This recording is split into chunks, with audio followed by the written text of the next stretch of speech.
जिंदगी मोर है आधा। एक मुहना करे कतई जादू टोना। ए राधा तोर बिन जिंदगी मोर है आधा। निंदिया नहीं आवे मोला कुछ नहीं भावे मोला। नहीं तो भुलाओ तोला तय हृदय में चोला। सुध मातुर हो गई मोला रोना। एक मुहना करे कतई जादू टोना। ओ राधा तोर बिन जिंदगी मोर है आधा।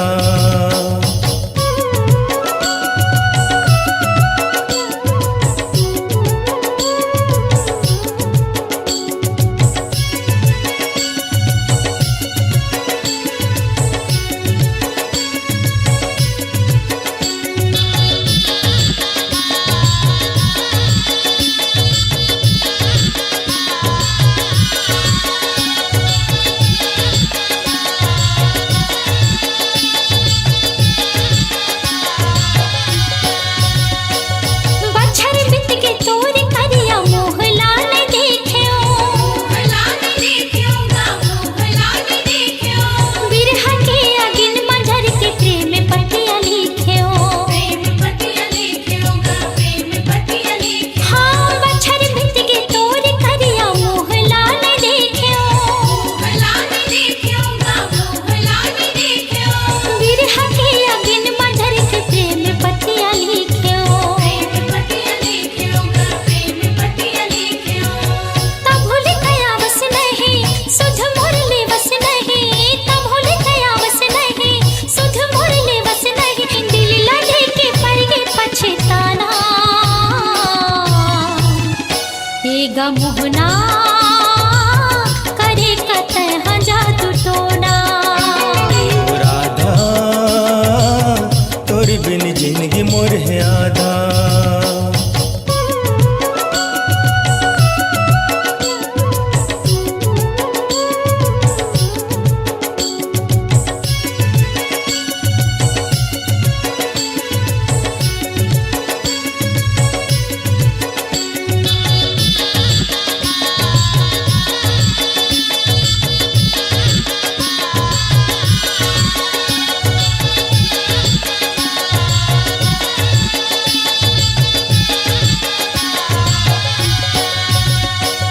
सुन ले राधा तोर मोर माया न छूटे। तोर मोर रिश्ता नाता जन्म भर न टूटे।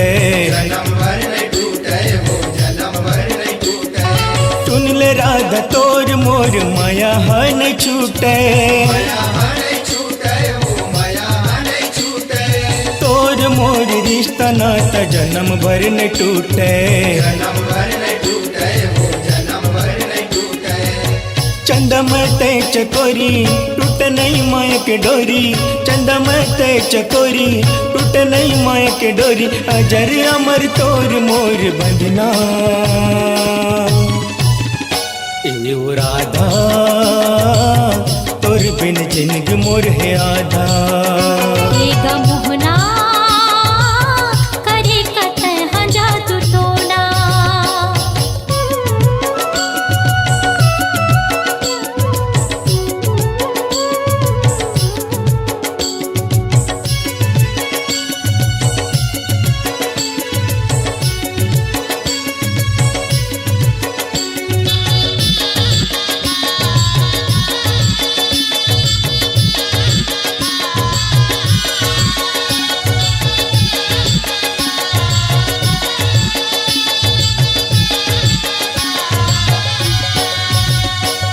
राधा बिना श्याम आधा ये जग हाँ जाने।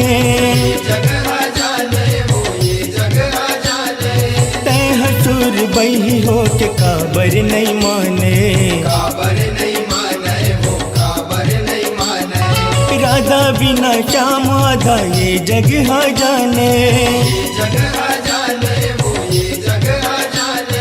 तय हसूर बही हो के काबर नहीं माने।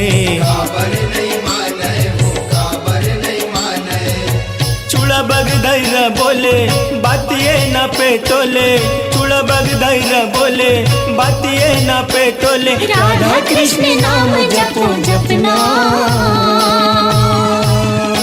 एगा मोहना करे कतः जादू टोना ओ राधा तोर बिन जिंदगी मोर है आधा निंदिया नहीं आवे मोला कुछ नहीं भावे मोला नहीं तो बुलाओ तोला तै हृदय में चोला सुध